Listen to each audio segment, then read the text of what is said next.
आज का सवाल है कि क्या जल्द से जल्द पीओके को भारत में होना चाहिए। इसका जवाब आप हमें जरूर दीजिएगा, क्योंकि ऑपरेशन सिंदूर के बाद अब पीओके पर कब्जा होगा। ये बात किसी और ने नहीं, देश के रक्षा मंत्री राजनाथ सिंह ने कही है, जिसके बाद कई सवाल सुलग रहे हैं कि क्या 2029 से पहले पीओके भारत के पास होगा। सवाल तो कई और भी हैं, लेकिन उन सवालों को उठाने से पहले आपको सबसे पहले ये बता दें कि पाकिस्तान में खलबली इस बात से मच गई है। राजनाथ सिंह की बात पाकिस्तान तक पहुंची तो मुनीर और शहबाज की बेचैनी बढ़ गई, क्योंकि भारत जो कहता है वो करता है। लेकिन सवाल फिर यही है, कितनी जल्दी आखिर पीओके भारत का हिस्सा होगा। सवाल है कि क्या पीओके को वापस लेने की रणनीति बन चुकी है। क्या अगला ऑपरेशन पीओके को लेकर होगा। पाकिस्तान के टुकड़े करने का क्या है प्लान। 2029 तक भारत के हिस्से में होगा पीओके। राजनाथ सिंह के संकेत से क्यों डरा पाकिस्तान। राजनाथ सिंह ने राज्यसभा में कहा कि वो दिन दूर नहीं जब पीओके के लोगों को भारतीय शासन व्यवस्था का अंग बनने का सौभाग्य मिलेगा। रक्षा मंत्री राजनाथ सिंह ने कहा कि पाकिस्तान की कहानी ऐसी ही है, वो हमेशा किसी ना किसी बाहरी शक्ति के दबाव में आता रहा है। आज पाकिस्तान की पीठ पर एक नहीं अनेक बैताल बैठे हुए हैं जो उसे प्रगति की राह पर जाने नहीं दे रहे। भारत चाहता है कि आतंकवाद पाकिस्तान समेत पूरी दुनिया से खत्म हो, क्योंकि ये पूरी दुनिया के लिए गंभीर चुनौती है। उन्होंने कहा, आज विपक्ष के हमारे साथियों का पीओके प्रेम देखकर मुझे एक गजल भी याद आ रही है, जिसका एक शब्द बदल कर मैं सुना रहा हूं। पीओके लूटने का सबब पूछो ना सबके सामने, नाम आएगा तुम्हारा ये कहानी फिर सही। रक्षा मंत्री राजनाथ सिंह ने कहा कि देर से ही सही, अगर विपक्ष के हमारे साथियों को सद्बुद्धि आ गई है तो मैं उन्हें आश्वस्त करता हूं कि अगर देश की जनता का आशीर्वाद रहा और ईश्वर की इच्छा रही तो वो दिन दूर नहीं जब पाकिस्तान अधिकृत कश्मीर यानी पीओके के लोगों की घर वापसी होगी।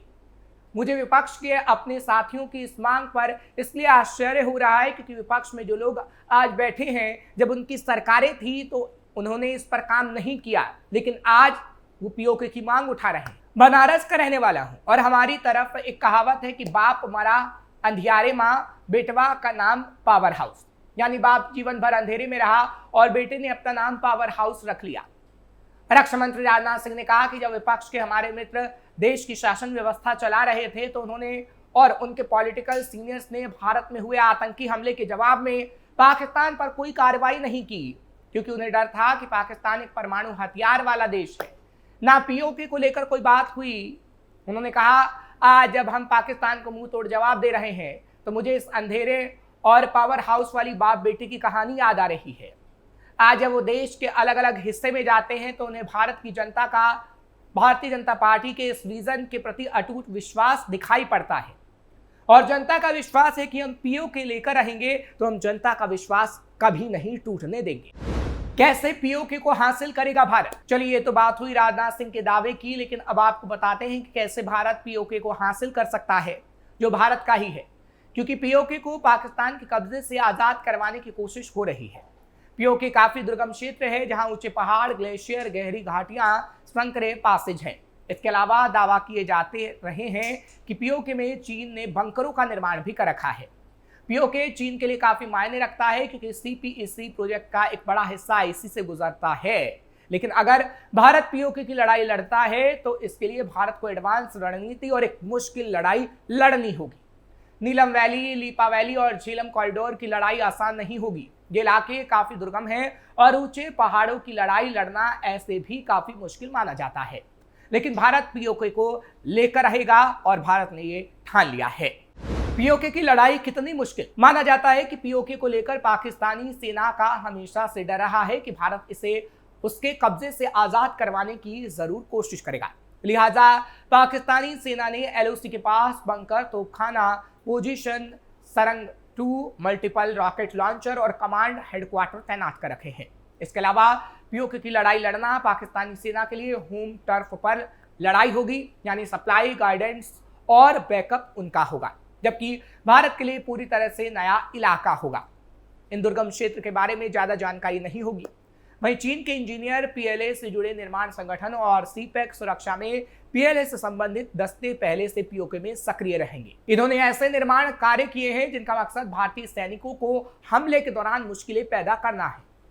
इस बारे में रिटायर्ड कर्नल दिनेश नैन ने कहा है कि पाकिस्तान ने शिमला समझौता तोड़कर बहुत बड़ी गलती कर दी है और भारत इंडियन आर्मी के लिए पीओके में ऑपरेशन चलाना आसान हो गया है।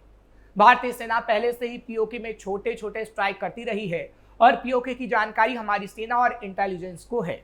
शिमला समझौता टूटने के बाद एलओसी की मान्यता ही खतरे में पड़ जाती है। ऐसे में अगर भारतीय सेना पीओके में दाखिल होती है तो उसे इंटरनेशनल चुनौतियों का सामना नहीं करना होगा और पीओके भारत का हिस्सा होगा। पीओके की लड़ाई कैसे जीत सकता है भारत? पीओके की लड़ाई जीतने के लिए भारत के स्पेशल फोर्स को एयरफोर्स के साथ मिलकर जबरदस्त ऑपरेशन चलाना होगा और सलामी स्लाइसिंग स्ट्रेटजी अपनानी होगी, यानी थोड़े थोड़े क्षेत्र पर कब्जा करते हुए आगे बढ़ना होगा।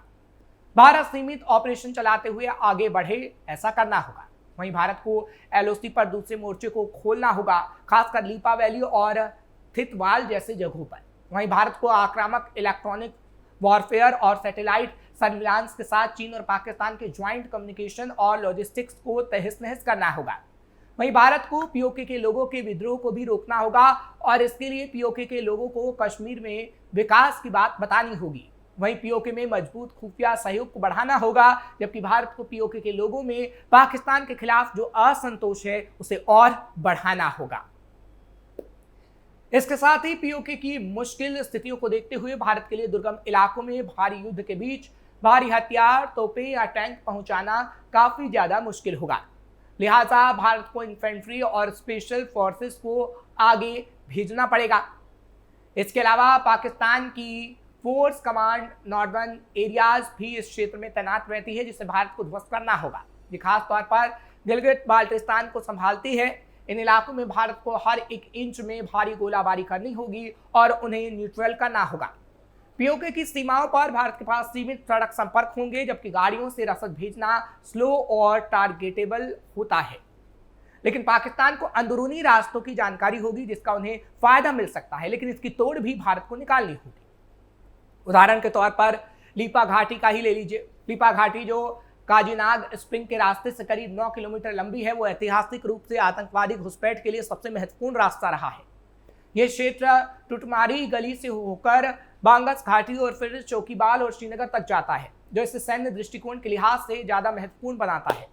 1971 के युद्ध में भारत ने यहाँ कुछ क्षेत्रों पर नियंत्रण प्राप्त किया था, जिससे पाकिस्तान की सैन्य स्थिति कमजोर हुई थी।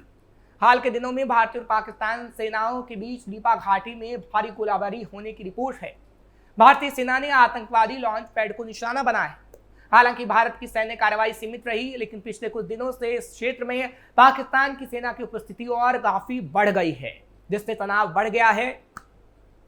हालांकि एक रिपोर्ट में लिखा गया है कि तंगधार से लीपा तक का क्षेत्र 1971 के युद्ध में सिर्फ एक फुटनोट था, जिसमें दोनों पक्ष सिर्फ ऊंची भूमि पर कब्जा करना चाहते थे।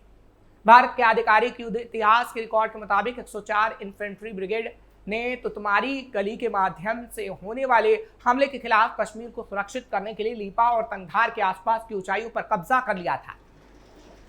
कब्जे में लिए गए प्रमुख ठिकानों में घाटी की और देखने वाला नौकौट भी शामिल था। हालांकि कुछ सफलताएं हासिल की गई, लेकिन शीशालेदी, जियारत और जमुआ में चौकियों पर कब्जा करके भारतीय सीमा को और ज्यादा सुरक्षित करने की कोशिश होती। उससे पहले ही 1971 में युद्ध विराम हो गया और भारतीय सैनिकों को ऑपरेशन बंद करना पड़ा। लेकिन इस वक्त पीओके को हासिल करने के लिए भारत को सैन्य शक्ति, कूटनीति, खुफिया नेटवर्क और आर्थिक दबाव पाकिस्तान के खिलाफ हर मोर्चे पर एक साथ वार करना होगा।